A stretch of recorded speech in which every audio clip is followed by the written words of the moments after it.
کہیں گے نا؟ اور اگر وہ غیر مسلم یہ سوال کر دے کہ جس قرآن پاک کی تم بات کر رہے ہو تم نے پڑھا ہے، تو پھر کیا جواب ہوگا ہمارے پاس؟ اس ایک سوال پر غور کریں تو محسوس ہوگا ہم کتنی بڑی دولت سے محروم۔ قرآن پاک اس لیے نازل نہیں ہوا تھا کہ اس کی جھوٹی قسمیں اٹھائی جائیں، اس پر ہاتھ رکھ کر وعدے کیے جائیں اور توڑ دیے جائیں۔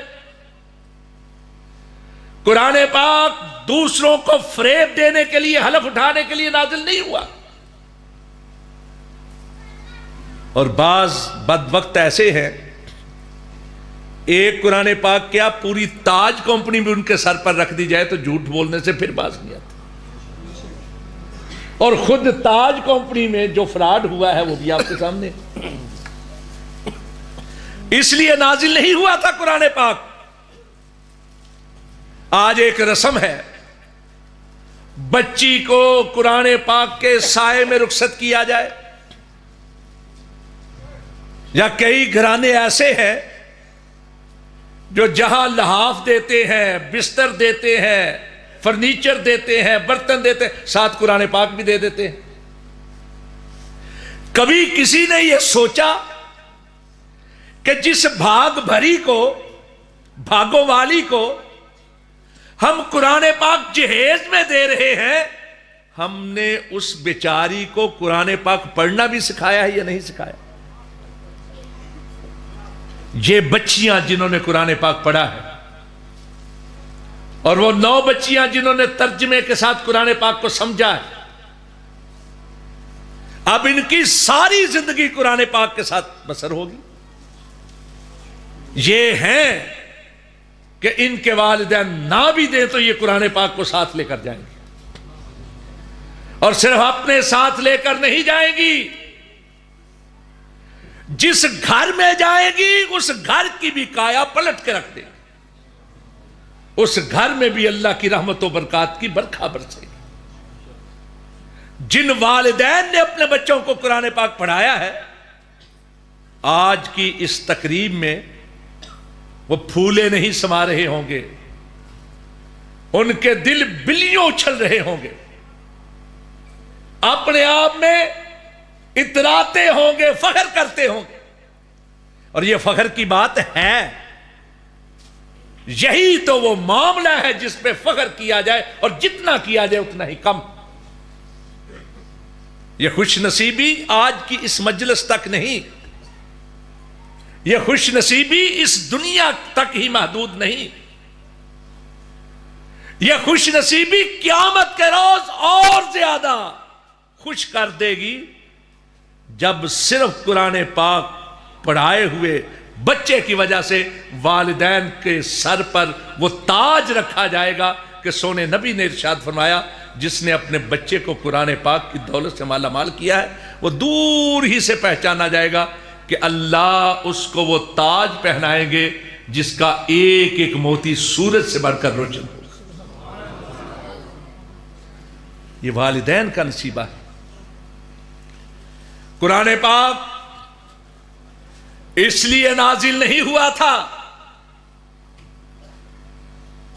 کہ قرآن پاک کو ہم ایک رسم کے طور تک اپنے تک محدود کریں۔ مثلا کیا ہے رسم؟ مجھے آپ کے علاقے کا نہیں پتا، شاید یہاں بھی ہوتا ہو، کہ جب کوئی فوت ہو جاتا ہے نا، مولوی صاحب آتے ہیں، قرآن پاک کو اس کی چارپائی کے گرد 7 چکر لگواتے ہیں، 7 بار گھماتے ہیں اس کی چارپائی کے گرد۔ ہمارے ہاں ہوتا ہے۔ اب اندازہ کیجئے ذرا، میں نے کبھی تان و تشنیع کی زبان استعمال نہیں کی، میں کبھی مخالفانہ بات نہیں کرتا، میں کوشش کرتا ہوں سمجھنے اور سمجھانے کی، دعوت فکر دیتا ہوں۔ ذرا سوچئے، ہر قسم کے تعلق سے بالا ہو کر، اوپر ہو کر ذرا سوچئے، ایک گناہگار جب اسے احساس ہو جائے کہ اس کی زندگی گناہوں میں بسر ہوئی ہے، وہ پاک پوتر رقم خرچ کر کے سمندر پار جاتا ہے اور بیت اللہ کا طواف کرتا ہے، بیت اللہ کے چکر لگاتا ہے تاکہ اللہ اس کے گناہوں کو معاف کر دے۔ ایسا ہی ہے، اللہ کے گھر کا طواف کرتا ہے اپنے گناہوں کو بخشوانے کے لیے، اور یہاں کیا ہوتا ہے؟ گناہگار مر جاتا ہے جس کی ساری زندگی اللہ کے احکامات کی خلاف ورزی میں گزری ہوتی، ساری زندگی قرآن پاک کے احکامات اور تعلیمات کے، وہ فوت ہو جاتا ہے، مولوی اللہ کے کلام سے اس کی میت کا طواف کرواتا ہے۔ اس سے بڑھ کر کوئی توہین ہے؟ اس لیے نازل نہیں ہوا تھا قرآن پاک۔ اگر بات سننی ہے تو ایک اور سن لیجئے، ذرا سمجھ لیجئے۔ قرآن پاک مقدس کتاب ہے، عزت والی، ادب والی، احترام والی، ایسی عزت، ایسا تقدس، ایسی تکریم، ایسا احترام کہ جو اس کو یاد کر لے اس کا بھی احترام ہے، تو اس کا اپنا کتنا احترام ہوگا؟ بات سمجھ رہے ہیں؟ قرآن پاک کا احترام ہے کہ نہیں؟ کوئی بات اگر میری ایسی ویسی محسوس ہو نا تو مجھے بتا دینا، میں تقریر نہیں کروں گا، میں باتیں کروں گا آپ سے۔ قرآن پاک ادب والی کتاب ہے یا نہیں؟ اس کا ادب ہونا چاہیے یا نہیں ہونا چاہیے؟ کوئی مسلمان سوچ ہی نہیں سکتا کہ اس کا ادب نہ ہو۔ سر پر رکھیں تو ادب ہے، آنکھوں کے ساتھ لگائیں تو احترام ہے، ہونٹوں سے مس کریں تو اکرام ہے، سینے کے ساتھ لگائیں تو تکریم ہے۔ معاذ اللہ معاذ اللہ معاذ اللہ، خاکم بدہن، میرے منہ میں خاک، اگر زیر ناف حصے کے ساتھ مس ہو قرآن پاک تو قرآن پاک کی بے حرمتی، بے عزتی، بے توقیری ہے یا نہیں ہے؟ اب ذرا مجھے بتائیں، وہ چادر جس چادر پر قرآن پاک لکھا ہوتا ہے، سورہ فاتحہ لکھی ہے، چاروں کل لکھے ہیں، آیت الکرسی لکھی ہے، سورہ یاسین یا یاسین کا کچھ حصہ لکھا ہے، یعنی قرآن پاک جس چادر پر لکھا ہے، جب مردے پر ڈالی جاتی ہے تو مردے کے وجود کے کس کس حصے کو نہیں چھو رہی ہوتی؟ کبھی اس انداز سے بھی سوچیں۔ میں کوئی فتویٰ نہیں دیتا کہ جائز تھی، پہلے کیوں نہیں ہوا، صحابہ اکرام نے کیوں نہیں کیا تھا، میں کوئی بات نہیں کروں، میں سوچنے کی دعوت دیتا ہوں۔ جب دنیا سے کوئی جاتا ہے مردہ، جب اس کے وجود پہ ڈالتے ہیں وہ چادر، تو اس کے وجود کے کس کس حصے کو قرآن پاک کی لکھی ہوئی چادر چھو نہیں دے۔ قرآن پاک اس لیے نازل نہیں ہوا تھا، قرآن پاک اس لیے نازل ہوا تھا کہ اس کو پڑھا جائے، اس کو سمجھا جائے اور اس پر عمل کیا جائے۔ قرآن پاک دنیا کی بہتری کا باعث ہے، آخرت کی بہتری کا باعث ہے۔ حضرت عمر فاروق رضی اللہ تعالیٰ عنہ سے روایت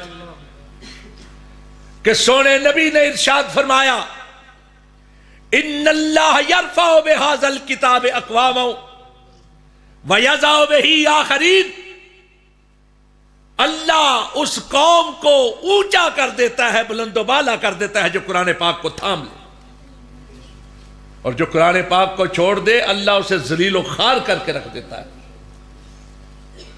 حضرات، قرآن پاک کی فضیلت، قرآن پاک کی شان، شوکت، عظمت مجھ سے پہلے آپ علماء کرام سے سن چکے۔ میں ایک طالب علم ہوں، الحمدللہ اگر میں حفاظت قرآن کے حوالے سے، قرآن کے معجزہ ہونے کے حوالے سے گفتگو کروں تو آپ کے پاس اتنا وقت نہیں ہوگا، میں تو طالب علم ہوں۔ میں دو چار باتیں آپ کے گوش گزار کر کے آپ سے اجازت چاہوں گا۔ کیا ہے شان؟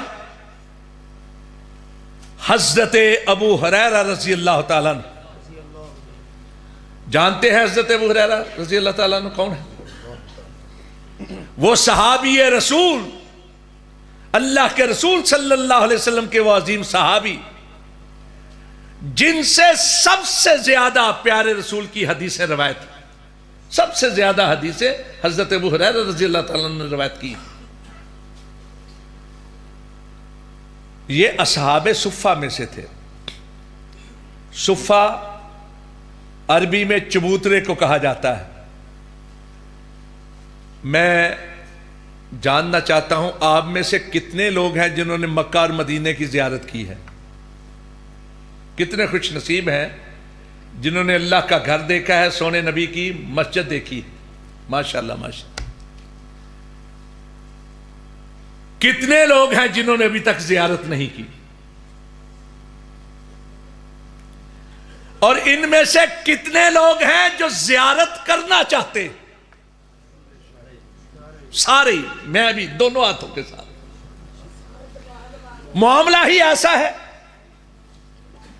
جن لوگوں نے ابھی تک زیارت نہیں کی وہ زیارت کرنے کے لیے تڑپ رہے ہیں، اور جو زیارت کر چکے ہیں پھر کرنے کے لیے بلک رہے ہیں۔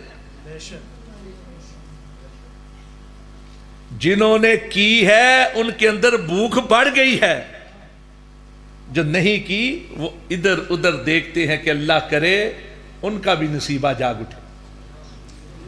مسجد نبوی، اللہ کے سونے نبی کی مسجد، وہ پیاری مسجد، اس میں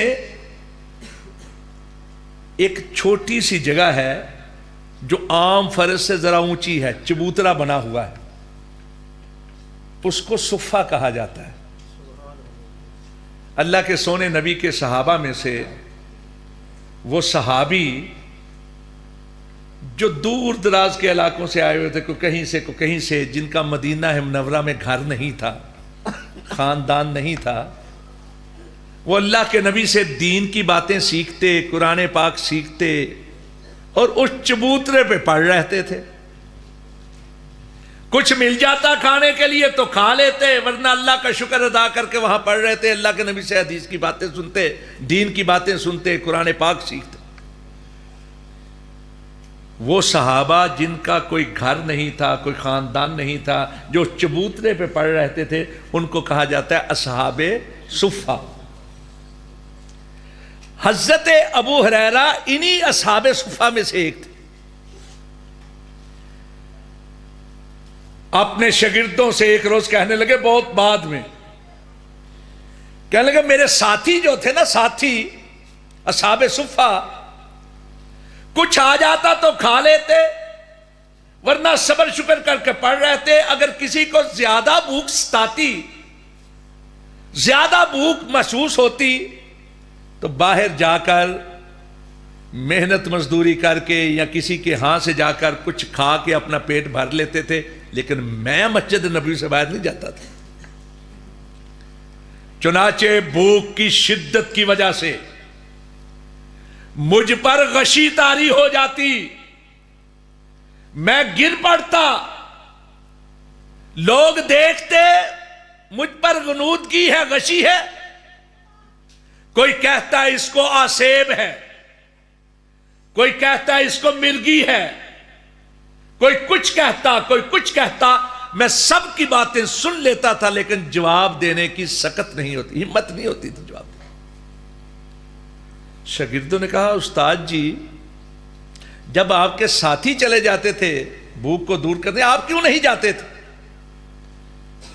حضرت ابو ہریرہ نے کہا، صرف اس لیے نہیں جاتا تھا کہ کہیں ایسا نہ ہو ابو ہریرہ اپنے پیٹ کے لیے مسجد نبوی سے باہر چلا جائے اور اس کی عدم موجودگی میں سونے نبی کچھ کہیں اور ابو ہریرہ نہ سن سکے۔ بھوکا رہنا گوارا تھا، پیاسا رہنا گوارا تھا، اللہ کے نبی سے جدائی گوارا نہ تھی، کہ کہیں ایسا نہ ہو سونے نبی کے دہن مبارک سے پھول جھڑیں اور ابو ہریرہ کا دامن خالی رہ جائے، سونے نبی کے منہ مبارک سے موتی گرے اور ابو ہریرہ بڑھ کے ان کو اپنے ہاتھوں میں نہ اٹھاوے۔ بھوکا رہنا گوارا۔ یہ ابو ہریرہ رضی اللہ تعالیٰ عنہ کنز العمال کی روایت ہے کہ ایک روز اللہ کے نبی نے کہا ابو ہریرہ مانگ، کیا مانگتا ہے؟ میں اپنے رب سے مانگ کر تجھ کو دلوا دوں۔ ذرا غور کیجئے گا، غور۔ وہ ابو ہریرہ رضی اللہ تعالیٰ عنہ جن کے پاس کوئی گھر نہیں، اپنی چھت نہیں، اپنا مکان نہیں، خاندان نہیں، اس ابو ہریرہ نے مانگا ہوگا تو کیا مانگا ہوگا؟ کیا مانگا ہوگا؟ ہم آج کے مادہ پرست ہم ہوتے تو کہتے مال مل جائے، جائیداد مل جائے، کوئی پلاٹ مل جائے، اقتدار میں سے حصہ نہیں تو کسی اختیارات والے کا قرب مل جائے، دوستی مل جائے، ساتھ مل جائے۔ لیکن قربان جائیے ابو ہریرہ مانگا تو کیا مانگا؟ کہا اوصینی یا رسول اللہ، اے اللہ کے رسول کوئی وصیت فرما دیجیے، کوئی وصیت فرما دیجیے۔ اور جانتے ہیں وصیت کس کو کہا جاتا ہے؟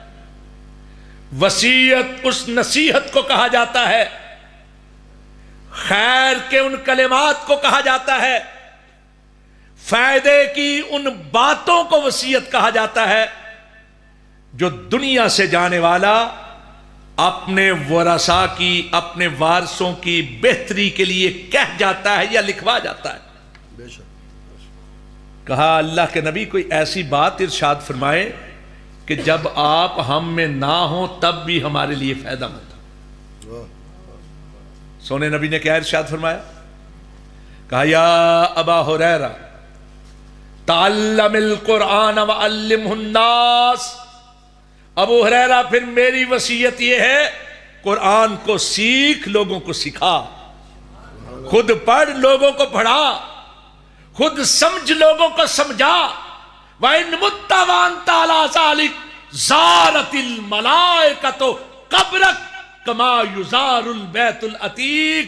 ایسے عالم میں جب تو قرآن پڑھ رہا ہو، پڑھا رہا ہو، تیری موت واقع ہو جائے، میں تجھے خوشخبری دیتا ہوں کہ ہر روز 70,000 فرشتے تیری قبر پر آ کر تیری بخشش کی دعا کیا کریں۔ سبحان اللہ۔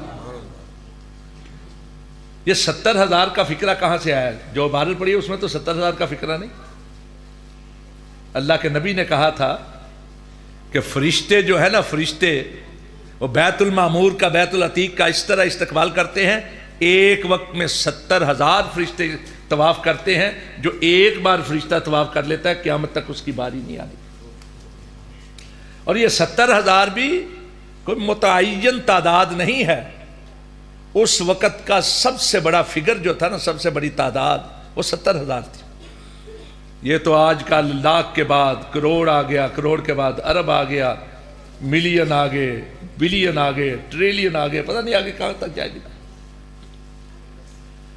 سونے نبی نے ارشاد فرمایا مَجْتَمَعَ النَّاسُ فِي بَيْتٍ مِّن بُيُوتِ اللَّهِ يَتْلُونَ كِتَابَ اللَّهِ وَيَتَدَارَسُونَ بِهِ إِلَّا حَفَّتْهُمُ الْمَلَائِكَةُ وَغَشِيَتْهُمُ الرَّحْمَةُ وَنَزَلَتْ عَلَيْهِمُ السَّكِينَةُ وَذَكَرَهُمُ اللَّهُ فِي مَنْ عِندَهُ۔ جب اللہ کے گھروں میں سے کسی گھر میں لوگ بیٹھ کر اللہ کی مقدس کتاب قرآن مجید کی تلاوت کرتے ہیں یا اس کو سمجھنے سمجھانے کے لیے درس واز اور تدریس میں مشغول ہوتے ہیں تو اللہ کی طرف سے ان پر فرشتوں کا نزول ہوتا ہے جو ان کے گرد گرد بیٹھ کر ان کی تلاوت کو سنتے ہیں، ان کی باتوں کو سنتے ہیں اور ان کے لیے رحمت و برکات کی دعائیں کرتے ہیں۔ وَغَشِيَتْهُمُ الرَّحْمَةُ، اللہ کی رحمت ان کو ڈھانپ لیتی ہے۔ وَنَزَلَتْ عَلَيْهِمُ السَّكِينَةُ، ان پر اللہ کی سکینت کا نزول ہوتا ہے اور وہ لوگ اللہ کے ایسے لاڈلے اور چہیتے بن جاتے ہیں کہ اللہ فخر کے ساتھ اپنے قریبی فرشتوں میں ان کا ذکر شروع کر دیتے ہیں۔ سبحان اللہ۔ آپ خوش نصیب ہیں، آپ ایسی مجلس میں بیٹھے ہیں جو قرآن پاک کی تلاوت، قرآن پاک کے درس تدریس اور قرآن پاک کے احکام و فضائل کے حوالے سے منعقد کی گئی. اور آپ خوش نصیب ہیں کہ آپ کے بچے اللہ کی رحمت و برکات کے باعث قرآن پاک کو آپ کے گھروں میں لے گئے. آج لوگ آتے ہیں مولوی صاحب تعویذ کر دے. کیوں؟ گھر میں اتفاق نہیں، اولاد نافرمان ہے، خوف محسوس ہوتا ہے، خوف دھڑکا سا لگا رہتا ہے، کاروبار میں برکت نہیں رہی، لڑائی جھگڑے ہوتے رہتے ہیں. کوئی تعویذ، بابا مولوی کے تعویذ سے کچھ نہیں ہوگا، کچھ نہیں ہوگا. اس لیے کہ سونے نبی نے ارشاد فرمایا تھا ویران ہے وہ گھر جس گھر میں کتاب اللہ کی تلاوت نہیں ہوتی. ویران ہے وہ گھر جس گھر میں قرآن پاک کی تلاوت نہیں ہوتی. اور بیاباں ہے وہ سینہ جس سینے میں قرآن پاک کا کچھ حصہ بھی محفوظ نہیں. میرے آقا نے ارشاد فرمایا لوگوں اپنے گھروں کو قبرستان نہ بننے دو، اپنے گھروں میں سورہ بقرہ کی یعنی قرآن پاک کی تلاوت کیا کرو. وہ گھر جہاں قرآن پاک کی تلاوت نہیں ہوتی وہاں قبرستان کی ہولناکیاں آ جاتی، خوف آ جاتے ہیں، خدشات آ جاتے ہیں. حضرت اسید بن حضیر، بخاری کی روایت، میرے خیال زیادہ ہو گیا. حضرت اسید بن حضیر رضی اللہ تعالیٰ عنہ اپنا واقعہ بیان کرتے، کہتے ہیں ایک رات میں قرآن پاک کی کتاب اللہ کی تلاوت کر رہا تھا. چھوٹا سا گھر تھا، پاس ہی میرا معصوم بچہ جس کا نام یحییٰ ہے اس کو لٹایا ہوا ہے، اور اس کے قریب ہی میرا گھوڑا بندھا ہوا ہے. کہتے ہیں میں نے کتاب اللہ کی تلاوت شروع کی، گھوڑا اچھلنے کودنے لگا بدکا. مجھے یہ خدشہ لاحق ہوا کہ کہیں بدکا ہوا یہ گھوڑا معصوم بچے کو نقصان نہ پہنچا دے. میں پڑھتے پڑھتے رک گیا، میں نے تلاوت کو موقوف کر دیا، روک لیا تلاوت. جیسے ہی میں رکا گھوڑے کی اچھل کود بند ہو گئی. میں نے پھر کتاب اللہ کی تلاوت شروع کی، گھوڑا پھر اچھلنے کودنے لگا.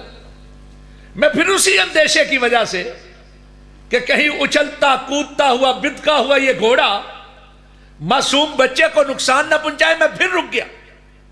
جیسے ہی میں رکا گھوڑے کی اچھل کود بند ہو گئی. کہتے ہیں ناگہاں اچانک میری نظر اوپر کی جانب اٹھی تو میں نے دیکھا بادل کا ایک ٹکڑا میرے سر کے قریب ہے.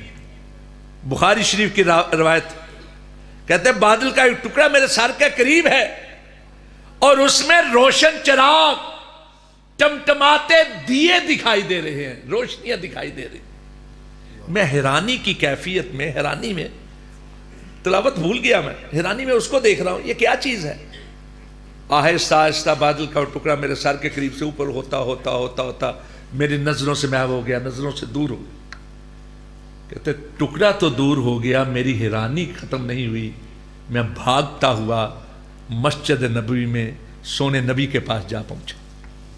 میں نے جا کر یہ ماجرہ سنایا، عرض کی تو آپ نے کہا اسید بادل کا وہ ٹکڑا بادل کا ٹکڑا نہ تھا، اللہ کی رحمت کا ٹکڑا تھا، اور اس میں نظر آنے والے روشن چراغ نہ تھے، اللہ کے فرشتے تھے جو تیری تلاوت کو سن رہے تھے، تیری رحمت و برکات کی دعائیں کر رہے تھے.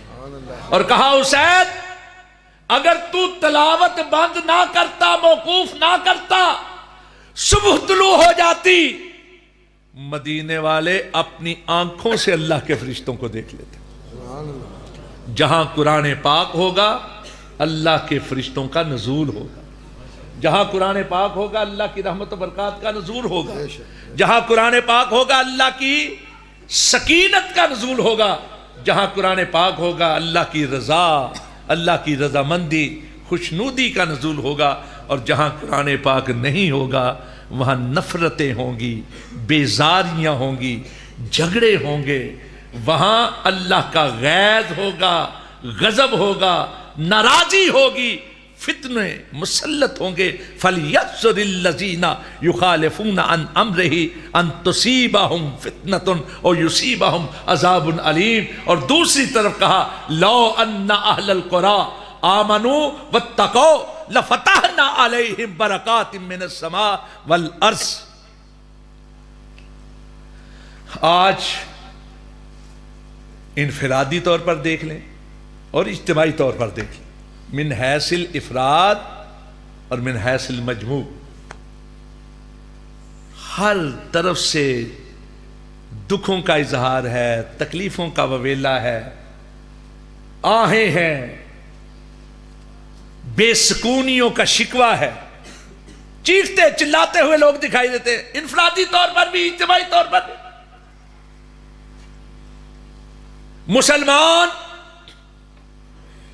پوری دنیا کے اندر اس وقت تعداد کے لحاظ سے سب سے زیادہ ہے. یہ میں نہیں کہہ رہا، پوپ پال کے ویٹیکن کا جو آرگن پرچہ ہے اس نے لکھا کہ سب سے زیادہ دنیا کے اندر مسلمان 1.57 کروڑ سے بھی زیادہ، تعداد کے لحاظ سے سب سے زیادہ، ملکوں کی تعداد کے لحاظ سے سب سے زیادہ، دولت کے لحاظ سے سب سے زیادہ، ملکوں کی فوجوں کے حوالے سے اگر فوجوں کی تعداد کو جمع کیا جائے سب سے زیادہ. لیکن حالت کیا ہے؟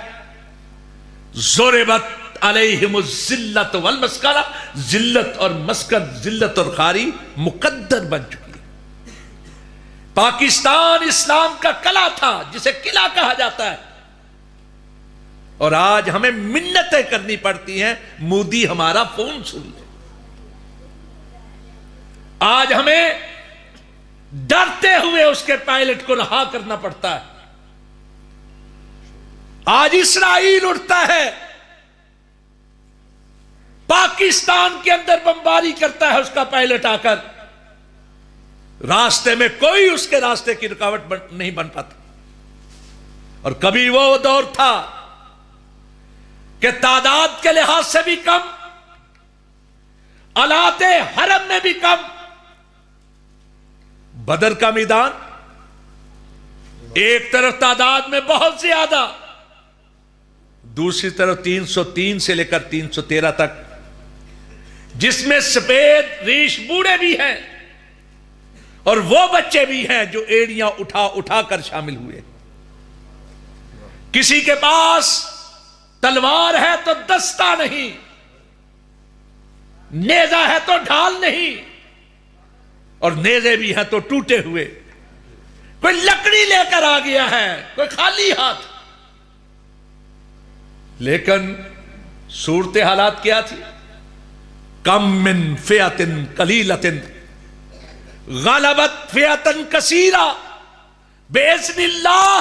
اللہ نے یہ قانون بنا دیا، جو اللہ کے ساتھ تعلق قائم کر کے میدان میں آ جاتے ہیں ان کی تعداد کم بھی ہو تو اللہ ان کو فاتح بنا دیتا ہے، غالب ٹھہراتا ہے. جس طرح منہ اٹھایا فاتح کی حیثیت سے غالب کی حیثیت. ایک وہ دور کم ہونے کے باوجود غالب، ایک آج اتنی تعداد ہے دنیا کے اندر، مٹھی بھر اسرائیل گھرکی دیتا ہے، ہمارے وجود لرزنے لگتے. وجہ کیا ہے؟ سبب کیا ہے؟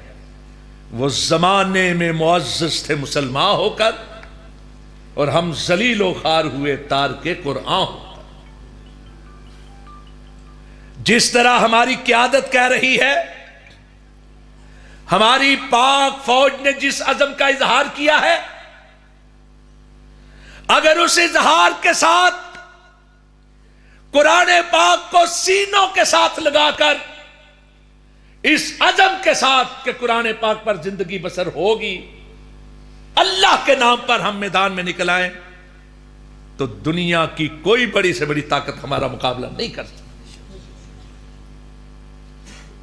مدد کس طرح شامل حال ہوتی ہے؟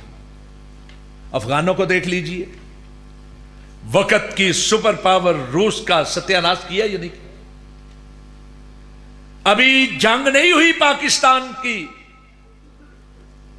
90 گھنٹے کے اندر آپ کے 2 پائلٹوں نے جو مارکا مارا ہے وہ کوئی کم نہیں، وہ انہوں نے مارکا نہیں مارا، اللہ نے اپنی قدرت کا اظہار کیا ہے۔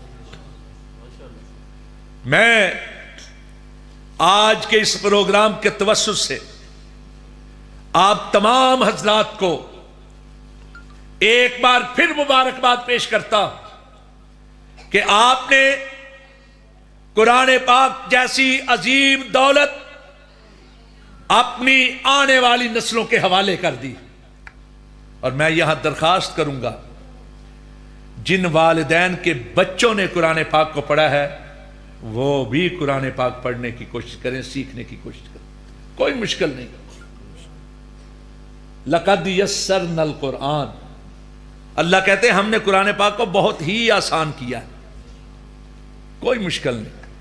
شیخ سعدی رحمت اللہ علیہ کا نام سنا ہے کسی نے؟ شیخ سعدی کا جس نے نام سنا ہے ذرا ہاتھ کھڑا کر۔ شیخ سعدی ایک بہت بڑے بزرگ ہوئے ہیں، ایک مصلح اصلاح کرنے والے، ریفارمر، اخلاقیات کے حوالے سے بہت بڑے استاذ۔ وہ کہتے ہیں میری عمر 40 سال تھی، ایک روز میں ایک جگہ پہ جا کر بیٹھا، کہتے ہیں میں نے کچھ نہیں پڑھا ہوا تھا، ایک جگہ پہ جا کر بیٹھا، اوپر سے پانی ٹپکتا تھا قطرہ قطرہ کر کے، قطرہ ایک گرا دوسرا، نیچے پتھر تھا، ایک ایک قطرہ گرنے کی وجہ سے جہاں وہ قطرہ گرتا تھا وہاں پتھر کے اندر سوراخ ہو چکا تھا، ایک قطرہ گرتا تھا اوپر سے، لیکن تواتر کے ساتھ گرتا تھا ایک ہی جگہ پہ پتھر۔ اب بتائیں پتھر کے اوپر قطرہ گرتا ہے پانی کا، وہاں سوراخ ہو چکا ہے۔ کہتے ہیں میں نے کہا اگر ایک قطرہ تواتر کے ساتھ ایک جگہ پہ گرتا ہے، بار بار گرتا ہے، پتھر کے اندر اگر سوراخ ہو سکتا ہے، میں ایک دن میں ایک لفظ یاد کروں تو ایک سال میں کتنے لفظ یاد کر سکتا ہوں؟ اس لیے عمر کو بہانہ نہیں بنانا چاہیے کہ میری عمر اتنی ہو گئی۔ مومن جو ہے نا، مومن، اس پر علم حاصل کرنا فرض ہے۔ طلب العلم فریضۃ علی کل مسلم، اور مراسیل ابی داؤد کے مطابق علی مسلم و مسلمہ، فرض ہے، فرض فریضہ ہے۔ آپ وہ امت ہیں جن کی پہلی وحی ہی پڑھنے کے حوالے سے، پہلی وحی توحید پر نہیں، پہلی وحی تعلیم کی ہے، پڑھنے کے حوالے سے فرض ہے، فرض۔ اور امام احمد بن حنبل کا قول ہے اطلب العلم من المہد الی اللحد، ماں کی گود سے لے کر قبر کی تنہائی تک علم حاصل کرو۔ حدیث نہیں، حضرت امام احمد بن حنبل کا قول۔ تو آپ بھی پڑھنے کی کوشش کریں، اور میں پھر اپنی خوش نصیبی کا اظہار کرتا ہوں کہ مجھے آج اس روحانی مجلس میں حاضری کا موقع ملا۔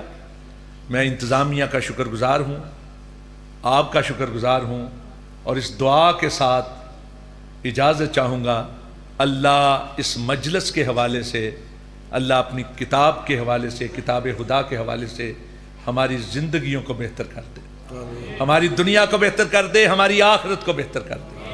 اللہ ہم پر اپنی رحمت و برکات کا نزول فرما، اللہ ہماری روحانی جسمانی بیماریوں کو دور کر دے، اللہ ہمارے وہ پیارے جو ہم سے رخصت ہو چکے ہیں، اللہ ان کی بشری خطاؤں سے درگزر فرما، اللہ انہیں جنت فردوس میں اعلیٰ مقام عطا فرما۔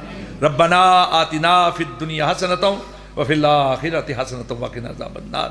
ربنا تقبل منا انک انت السمیع العلیم وتب علینا انک انت التواب الرحیم۔ سبحان ربک رب العزت عما یصفون وسلام علی المرسلین والحمد للہ رب العالمین۔